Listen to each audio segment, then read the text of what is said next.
ഹരേ കൃഷ്ണ. എല്ലാവർക്കും പാലാഴിയിലേക്ക് സ്വാഗതം. നമുക്കിന്ന് സീതാദേവിയുടെ ഒരു ശാപത്തെക്കുറിച്ചറിയാം. കൂട്ടത്തിൽ അനുഗ്രഹവും ചുരുങ്ങിയ കഥ.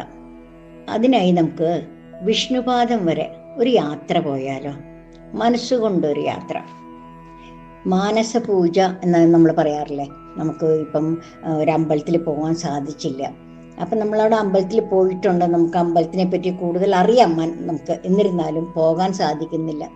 അപ്പം എന്താ ചെയ്യേണ്ടത്? നമ്മളൊരു മാനസപൂജ നടത്തിയാൽ നമ്മൾ ആ അമ്പലത്തിൽ പോയ ഒരു പ്രതീതി, ഒരു സന്തോഷം നമുക്ക് കിട്ടും. അതുപോലെ ഇതും മാനസികമായി മനസ്സുകൊണ്ടൊരു യാത്ര.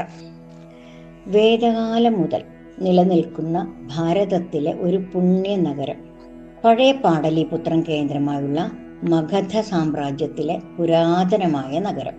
ഹിന്ദുക്കളെ കൂടാതെ ജൈന ബുദ്ധ മതവിശ്വാസികളുടെ പുണ്യസങ്കേതം ഗയ. രാമായണത്തിലും മഹാഭാരതത്തിലുമെല്ലാം ഗയയെ പറ്റി പരാമർശമുണ്ട്. ഗയ വിഷ്ണുപാദ ക്ഷേത്രവും ബുദ്ധഗയയിലെ ശ്രീബുദ്ധ ക്ഷേത്രവുമാണ് ഗയയെ പുണ്യനഗരമാക്കുന്നത്. ഗയയ്ക്ക് ആ പേര് ലഭിക്കുന്നതിനും വിഷ്ണുപാദ ക്ഷേത്രം അവിടെ ഉയർന്നതിനും പിന്നിൽ ഒരു കഥയുണ്ട്. നമുക്ക് ആ കഥയൊന്ന് കേൾക്കാം. ആ കഥ ഇപ്രകാരമാണ് കേട്ടോ. ഗയാസുരൻ എന്നൊരു അസുരൻ ഈശ്വരനെ പ്രത്യക്ഷപ്പെടുത്താനായിട്ട് കഠിനമായ തപസ് ആരംഭിക്കുകയാണ്. അങ്ങനെ കുറേ നാളുകൾ കഴിയുമ്പോൾ ഈശ്വരൻ അസുരന്റെ മുന്നിൽ പ്രത്യക്ഷപ്പെട്ടു. എന്നിട്ട് ചോദിക്കും, എന്ത് വരമാണ് താങ്കൾക്ക് വേണ്ടത് എന്ന്. ഗയാസുരന്റെ ഉത്തരം കുറച്ച് വിചിത്രമായിരുന്നു കേട്ടോ. അതായത്, ഈശ്വരനേക്കാൾ മഹത്വം വേണം, ബ്രാഹ്മണനേക്കാളും ജ്ഞാനിയാവണം, നദികളെക്കാളും ശുദ്ധവും മന്ത്രങ്ങളും പോലെ പവിത്രവുമാവണം, കൂടാതെ മുനിമാരെ പോലെ വിശുദ്ധനുമാവണം താൻ. അതാണ് ഗയാസുരൻ ഈശ്വരനോട് ചോദിച്ചത്. അത് കൂടാതെ ഒന്നുകൂടിയുണ്ട് കേട്ടോ. തന്നെ കാണുന്നവരെല്ലാം മോക്ഷപ്രാപ്തി നേടുകയും വേണം. ഈശ്വരൻ അസുരരാജാവിന് ആ വരങ്ങളെല്ലാം നൽകി അനുഗ്രഹിച്ചു. വരം കിട്ടിക്കഴിഞ്ഞപ്പോൾ അസുരന്മാരെല്ലാവരും സന്തോഷത്തിലായി, പ്രജകളോ അതിലേറെ ആഹ്ലാദത്തിലും.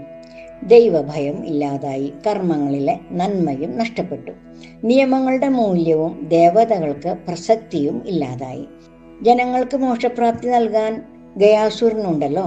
യമദേവൻ നിരാശനായി, യമപുരി ശൂന്യമായി. ഗയാസുരർ പ്രപഞ്ചത്തിന്റെ ആവാസ വ്യവസ്ഥയ്ക്ക് ഭീഷണിയായപ്പോൾ ദേവന്മാരൊന്നടങ്കം ബ്രഹ്മാവിനെ കണ്ട് സങ്കടം പറയുകയാണ്. അപ്പൊ ബ്രഹ്മാവ് പറയും, ഞാനല്ല ഇതിന് ഉത്തരം നൽകേണ്ടത്, നമുക്ക് എല്ലാവർക്കും ചേർന്ന് വൈകുണ്ഠത്തിലേക്ക് പോകാമെന്ന്. അങ്ങനെ എല്ലാവരും ചേർന്ന് വൈകുണ്ഠത്തിലെത്തും. മഹാവിഷ്ണുവിനെ കണ്ട് സങ്കടമുണർത്തിക്കും. വിഷ്ണു ഭക്തനായ ഗയാസുരനെ ഏത് വിധേനയും ഇല്ലായ്മ ചെയ്യണം. അതാണ് അവരുടെ ആവശ്യം. ഒടുവിൽ അവരൊരു മാർഗം കണ്ടെത്താണ്. അതായത്, ഒരു യജ്ഞം നടത്തുവാൻ അവർ തീരുമാനിക്കും. അതിന് ഏറ്റവും പവിത്രമായ ഒരു സ്ഥലം ഗയാസുരനോട് ആവശ്യപ്പെടുകയാണ്. ഗയാസുരൻ ഏത് സ്ഥലവും നൽകാൻ തയ്യാറായി. അപ്പോ ബ്രഹ്മാവ് പറയും, വിഷ്ണു മുൻപ് നൽകിയ വരത്താൽ ഗയാസുരന്റെ ശരീരത്തെക്കാൾ ഉത്തമമായ ഒരു സ്ഥലം വേറെ ഇല്ല എന്ന് അറിയിക്കും. ഗയാസുരൻ സന്തോഷത്തോടെ തന്റെ ശരീരം യജ്ഞത്തിനായി വിട്ടു നൽകുകയും ചെയ്യും. അങ്ങനെ യാഗശാലയിലെ ഹോമകുണ്ഠം ഗയാസുരന്റെ ശരീരത്തിൽ സ്ഥാപിക്കാൻ ശ്രമിച്ചപ്പോൾ ശരീരം അനങ്ങുവാൻ തുടങ്ങും. ബ്രഹ്മാവും ദേവതകളും സകല ശക്തിയും പ്രയോഗിച്ചിട്ടും ശരീരം ചലിച്ചുകൊണ്ടേയിരിക്കും. ഒടുവിൽ മഹാവിഷ്ണു ഗദാധാരിയായി നേരിട്ട് വന്ന് ഗയാസുരന്റെ ശരീരത്തിൽ നിലയുറപ്പിക്കും. ആ സമയം ഗയാസുരന് വിഷ്ണു ഭഗവാൻ ഒരു വരം നൽകുകയുണ്ടായി. അതായത്, ഭൂമിയിൽ താങ്കൾക്ക് ഭക്ഷണം നൽകുന്നവർക്ക് വൈകുണ്ഠപ്രാപ്തി ലഭിക്കും. ഗയാസുരൻ വളരെ സന്തോഷത്തോടെ സമ്മതിക്കും. നിശ്ചലനായ ഗയാസുരൻ ഭൂമിയിലേക്ക് താഴ്ന്നു. ഭഗവാന്റെ പാദമുദ്ര ഭൂമിയിൽ പതിഞ്ഞു. ഭഗവാന്റെ ആയുധങ്ങളായ ശംഖ്, ചക്ര, ഗദാ, പത്മങ്ങൾ ആ പാദത്തിൽ തെളിഞ്ഞു. വിഷ്ണുവിന്റെ പാദസ്പർശം കൊണ്ട് പവിത്രമായ അവിടെ ഒരു മഹാക്ഷേത്രം ഉയർന്നു വന്നു. അതാണ് വിഷ്ണുപാദ ക്ഷേത്രം. പാറയിൽ പതിഞ്ഞ വിഷ്ണുപാദം അവിടെ ഇന്നും ദർശിക്കാം. കാലാന്തരത്തിൽ ഗയാസുരന്റെ നാമത്തിൽ ആ പ്രദേശം അറിയപ്പെടാൻ തുടങ്ങി. ലോകത്തിന്റെ നാനാഭാഗങ്ങളിൽ നിന്നും ജനങ്ങൾ മോക്ഷപ്രാപ്തിക്കായി ഗയാസുരന് അന്നം നൽകാൻ നിരന്തരം അവിടെ എത്തുന്നു. ഇനി നമുക്ക് സീതാദേവിയുടെ ശാപത്തെക്കുറിച്ചും അനുഗ്രഹത്തെക്കുറിച്ചും കൂടെ മനസ്സിലാക്കാം. ബീഹാറിലെ ഫൽഗു നദിയുടെ തീരത്താണ് വിഷ്ണുപാദ ക്ഷേത്രം സ്ഥിതി ചെയ്യുന്നത്. ഈ നദിക്ക് വേറൊരു പേര് കൂടിയുണ്ട് കേട്ടോ, നിരഞ്ജന. വിശ്വാസികൾക്ക് ഇതൊരു പുണ്യ നദിയാണ്. വിഷ്ണുവിന്റെ അവതാരമായാണ് ഈ നദിയെ എല്ലാവരും കണക്കാക്കുന്നത്. പണ്ട് പാലാണത്രേ ഈ നദിയിലൂടെ ഒഴുകിയിരുന്നത്. രാമലക്ഷ്മണന്മാർ സീതാസമേതനായി വനവാസം അനുഷ്ഠിച്ചിരുന്ന കാലത്താണ് അച്ഛൻ ദശരഥന്റെ ദേഹവിയോഗം അറിയുന്നത്. അച്ഛന്റെ അന്ത്യകർമ്മങ്ങൾ യഥാസമയം ചെയ്യാൻ അവർക്ക് കഴിഞ്ഞില്ല. പരിഹാരമായി അച്ഛന്റെ മോക്ഷപ്രാപ്തിക്ക് വേണ്ടി ബലിതർപ്പണം നടത്താൻ അവർ ഗയയിലെത്തി എന്നാണ് ഐതിഹ്യം. ബലിതർപ്പണത്തിനായി രാമലക്ഷ്മണന്മാര് നദിയിൽ കുളിക്കാൻ പോയപ്പോൾ സീത കരയിലിരുന്ന് മണലിൽ കളിക്കുകയായിരുന്നു. പെട്ടെന്ന് മണലിൽ നിന്ന് ദശരഥ മഹാരാജാവ് പ്രത്യക്ഷപ്പെട്ട് വിശക്കുന്നു എന്ന് പറഞ്ഞ് ഭക്ഷണം ആവശ്യപ്പെടുകയാണ്. രാമലക്ഷ്മണന്മാർ മടങ്ങി വരുന്നവരെ കാത്തിരിക്കണമെന്ന് സീതാദേവി അദ്ദേഹത്തോട് അപേക്ഷിക്കും. അവർ പരമ്പരാഗത രീതിയിൽ പിണ്ടസമർപ്പണത്തിനായി കുളിക്കാൻ പോയിരിക്കുകയാണ് എന്നും സീതാദേവി അറിയിക്കും. എന്നാൽ ദശരഥൻ കാത്തിരിക്കാൻ കൂട്ടാക്കിയില്ല. കയ്യിലുള്ള മണൽ കൊണ്ടുണ്ടാക്കിയ പിണ്ഡം തരുവാൻ ആവശ്യപ്പെട്ടു. മറ്റു വഴികളൊന്നുമില്ലാതായപ്പോ 5 പേരെ സാക്ഷി നിർത്തി. അതായത് എല്ലാത്തിനും ഒരു സാക്ഷി വേണമല്ലോ. രാമലക്ഷ്മണന്മാർ തിരിച്ചു വരുമ്പോൾ ചോദിച്ചു കഴിഞ്ഞാൽ പറയണ്ടേ.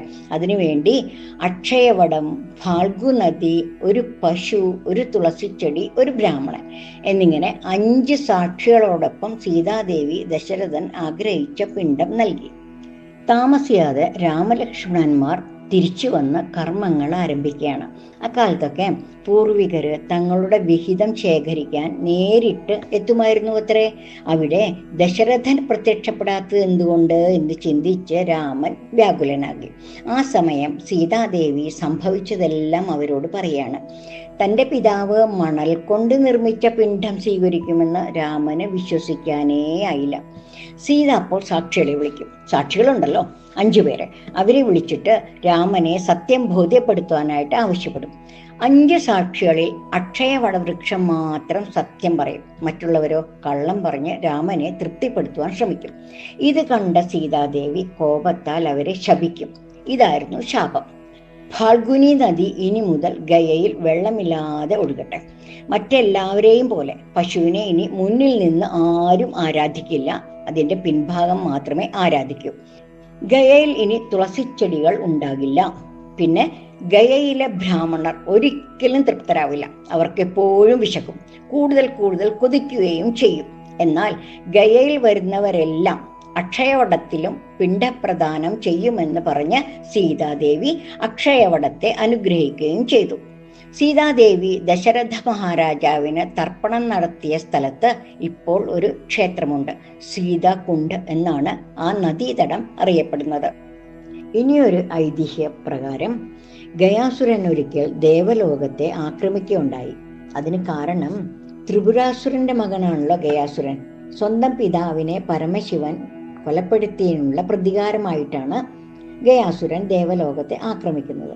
അതിനുശേഷം ഇന്നത്തെ കാശ്മീർ മേഖലയിലെ കോലാഹല പർവ്വതങ്ങളിൽ ധ്യാനത്തിന് പോവുകയാണ്. വളരെ കഠിനമായ ധ്യാനം, ശ്വാസം അടക്കി പിടിച്ചു എന്നുള്ള ധ്യാനം. ഇത് കണ്ട് ഇന്ദ്രനും മറ്റു ദേവന്മാർക്കുമെല്ലാം ഭയമായി തുടങ്ങി.